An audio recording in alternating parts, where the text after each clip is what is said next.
Just to get the housekeeping business out of the way first, the date of the filing period, not the date of the primary, but the date of the filing period is going to begin on Wednesday, October 11th, and it will run through Friday, October 27th.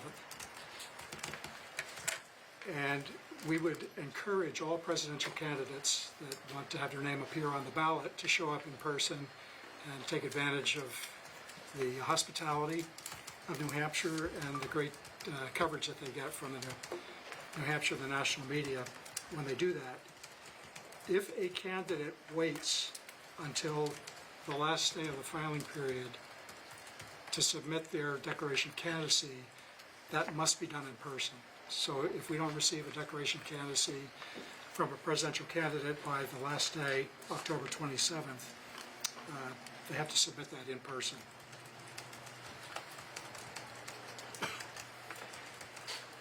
In terms of what the voters need to be aware of leading up to that event is that any voter in New Hampshire that wants to change their party affiliation to participate in the primary, they must do that by the Friday before the opening of the filing period.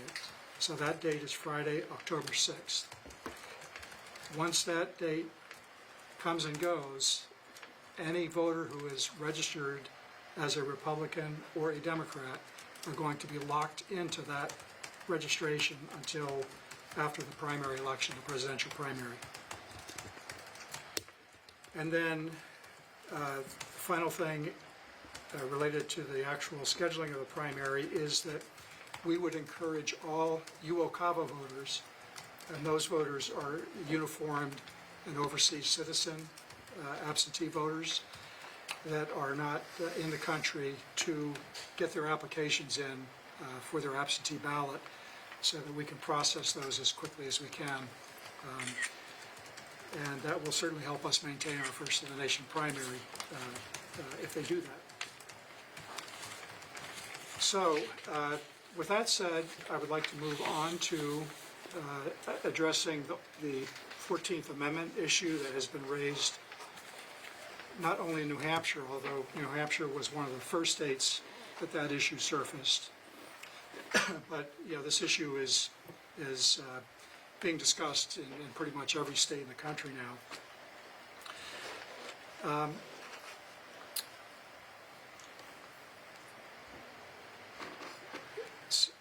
So the purpose of this briefing is to make clear the position of the New Hampshire Secretary of State's office on this topic, and to remove any ambiguity that may exist about how my office is going to deal with that subject.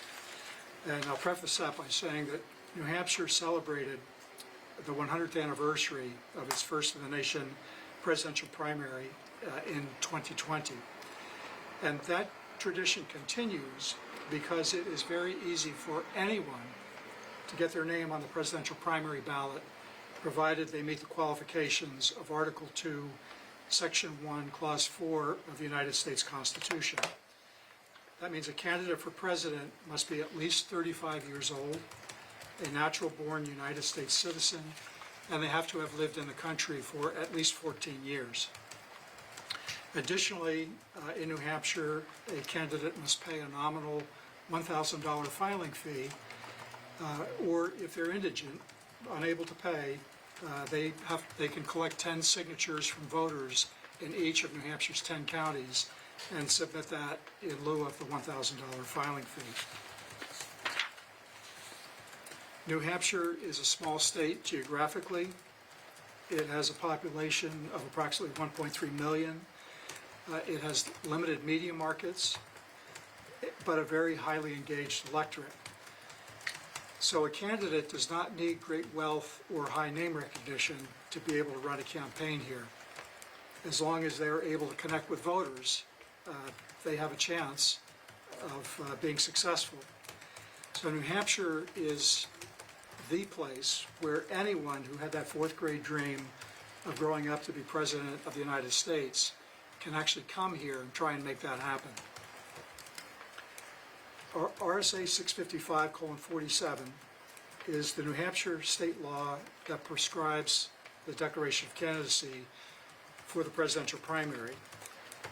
That language requires the placement of the candidate's name on the presidential primary ballot as long as they swear under the penalties of perjury that they meet the qualifications that I mentioned earlier in Article 2 of the United States Constitution.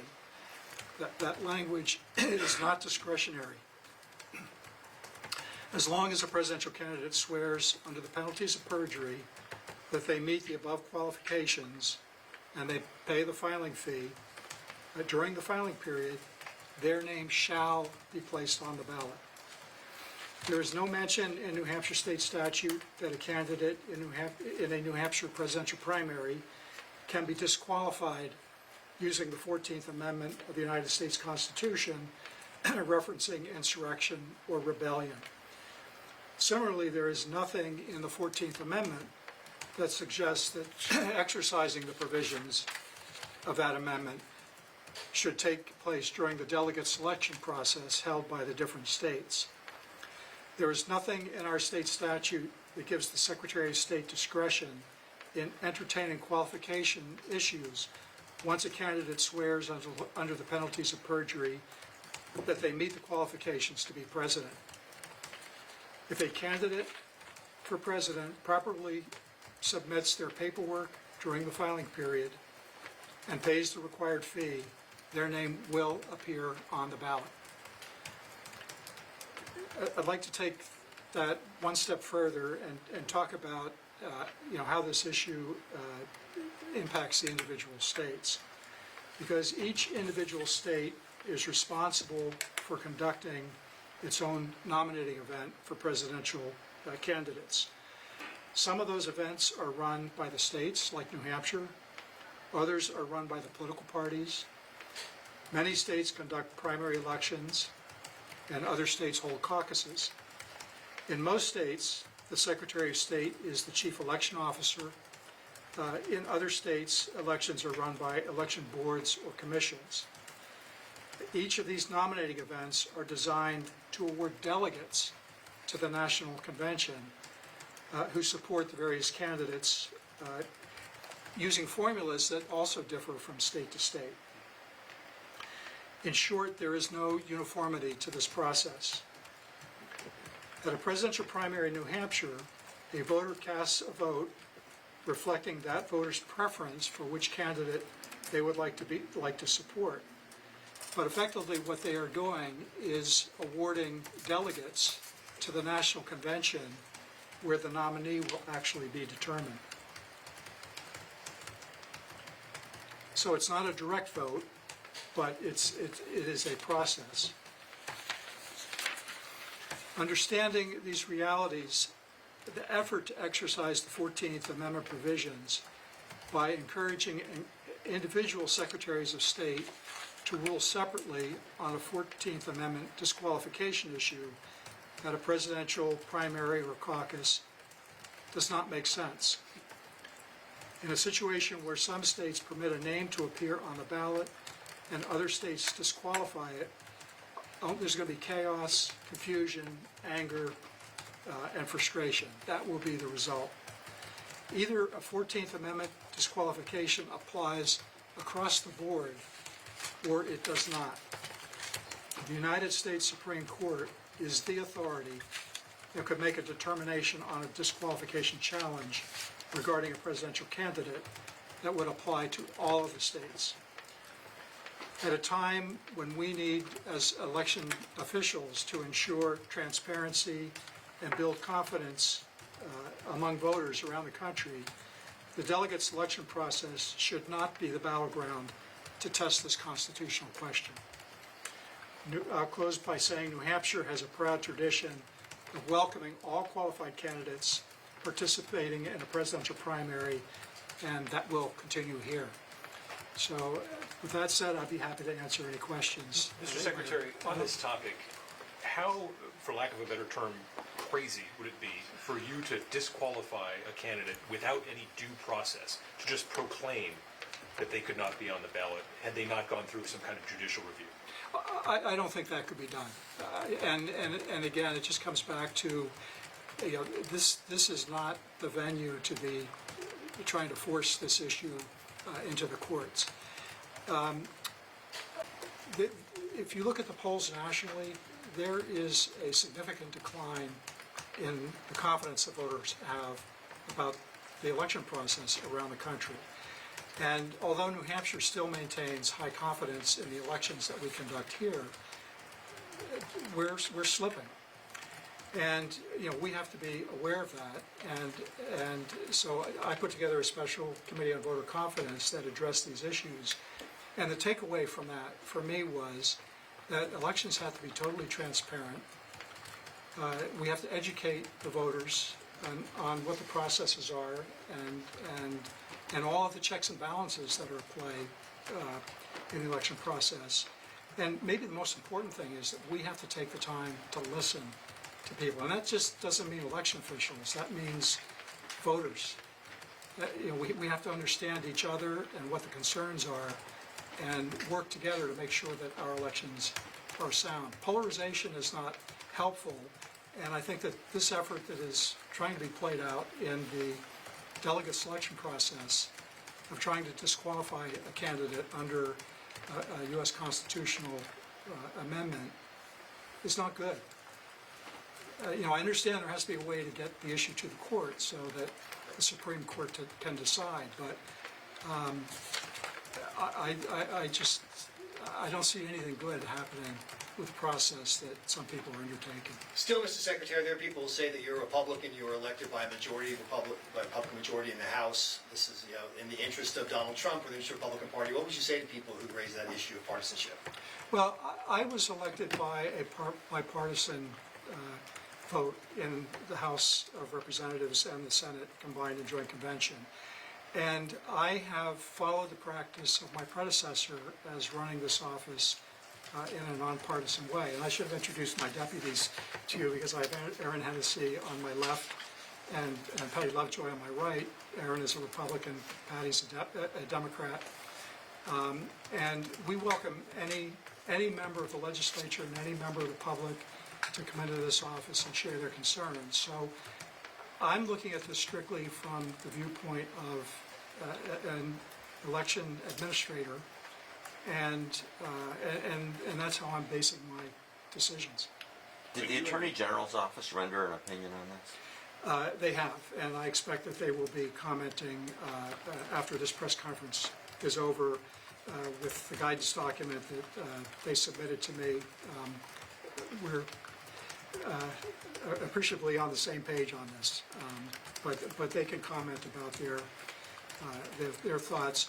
My presentation today is in layman's terms. They can get more into the legal aspects of supporting their position. Just to reiterate this, in your view, the 14th Amendment doesn't say anything about running for office. The 14th Amendment, if you look at the language, it's a prohibition against holding the office. It says nothing about the election process. And so even if it applied to the election process, it would be more appropriate on a general election ballot where the nominees are across the board in every state in the country. Right now we're in the delegate selection mode. Those delegates will go to the national convention, and anything can happen there. And so I just think that this is not the place to be going through this exercise. If there is a decision by the Supreme Court before the voters in New Hampshire get a chance to vote, what would happen in that case if a candidate was excluded but the ballot was already drafted?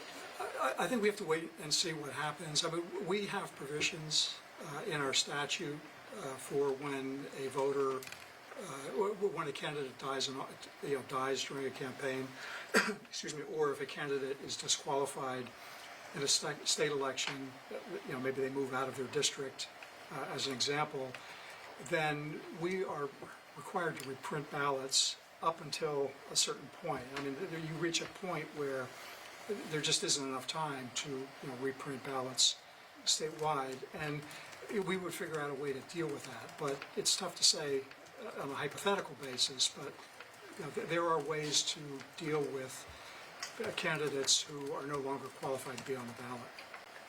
Mr. Secretary, is there anything we can interpret by the timing of your decision with regard to the candidate filing period? In other words, we've had filing periods, as you know, you've been involved in them, in November, in December. Does this setting the period at this point mean that the setting of the filing date could be imminent, or does it not necessarily have any indication of how close or far away you are from actually setting the date? Yeah, I wouldn't read too much into, can you predict the date of when the primary is going to be held? If you look at the past presidential primary election cycles, when a primary has been in February, the filing period is usually in November. And when the primary has been scheduled for January, the filing period is usually in October. I don't think it's a secret that we're going to be going ahead of South Carolina, which puts us into January. So the dates that I have set for the filing period are in line with what has been done in the past. Any concerns that because of that, New Hampshire will be in non-compliance with the Democratic National Committee's new calendar, which they ratified earlier this year? I'm just assuming we're going to be in non-compliance with the Democratic National Committee. And they're meeting tomorrow, I believe, maybe into the weekend. We'll see what comes out of that, but that's not going to affect what we do in New Hampshire at all. Are you okay with the state defaulting on its ability to have Democratic delegates then? Short answer is no. We've been in this situation before. It is more important for New Hampshire to have the early primary because it allows maximum participation by anybody that wants to, put their name out there as a candidate. And New Hampshire doesn't have that many delegates that, obviously every vote, every delegate matters, but, we'll see what happens. If excuse me, Anna, could you give me a glass of water? If the president wins a majority of the vote through write-in, and as a result of that is awarded delegates that get sent to the convention, is he really not going to let them in? And what is that going to look like? From a media perspective, I think the DNC will have some soul searching to do if that's going to be the penalty. So if Iowa Democrats had resolved their current issue, and you knew for a fact that they were going to go the same day as Republicans and they were not going to have anything but a caucus, the filing period would still be the one you said today. No consideration to what's happening in Iowa. That's right. Yeah. Mr. Secretary, you mentioned the write-in campaign and the prospect of that. And I know you and your predecessor take great pride in the fact that New Hampshire reports its results of its primary on the day of the primary, on the night of the primary, maybe early into the morning of the primary. Have you thought about whether there need to be extraordinary contingencies for your election officials across the state in order to complete the counting of what could be tens, if not hundreds of thousands of write-in ballots on that primary night? So we are going to be working closely with our local election officials who do a fantastic job in New Hampshire. They are going to be able to handle this, but the guidance for them is going to be make sure that you have extra help to be able to do a hand count of the write-in ballots. Fortunately, in a presidential primary, it's one race. And so the counting process for write-in votes will simply be putting the ballots in stacks for each candidate that was written in, and then they'll simply count those up and double count them to make sure that it reflects an accurate count. So do you anticipate being able to determine in a race with hundreds of thousands of write-ins a winner that night? That's our plan.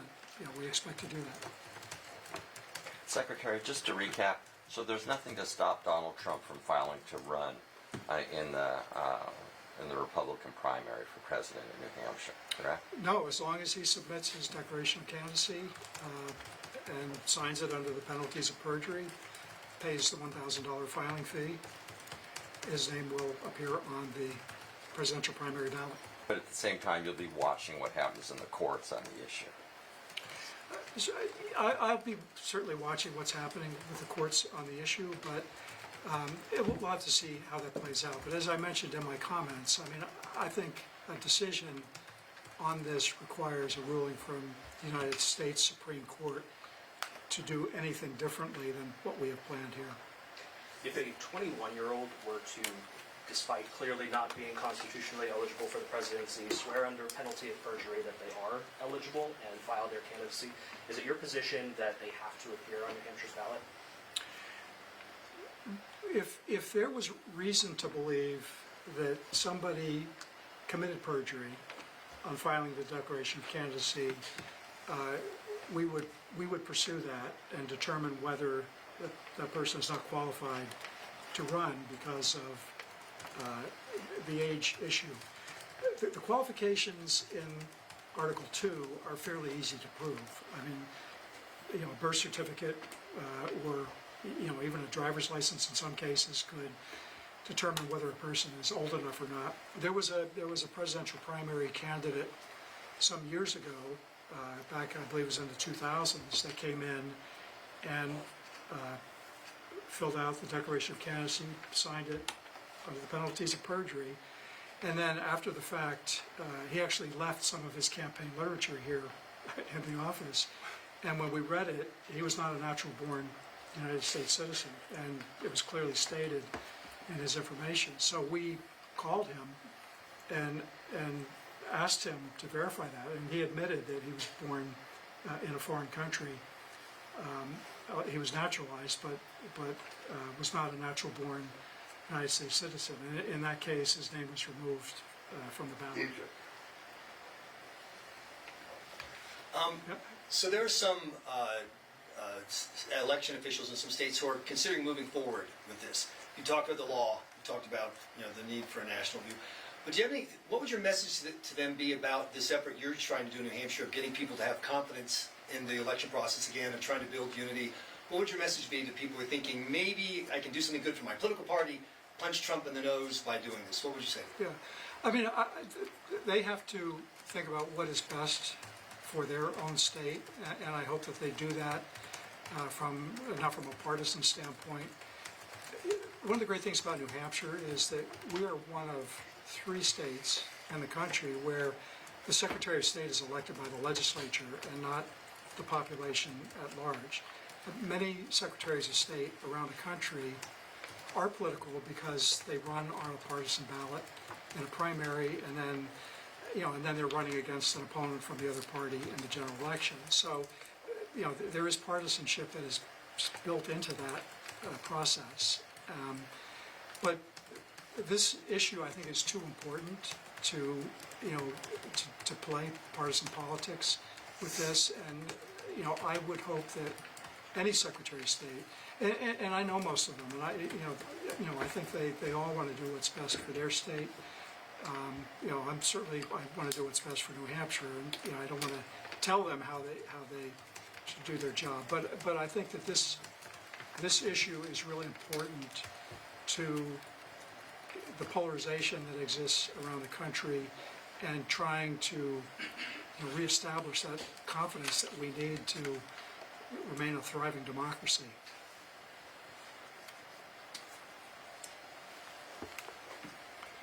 All right, well, thanks everyone for coming. We'll be here. You know how to find us if you have more questions.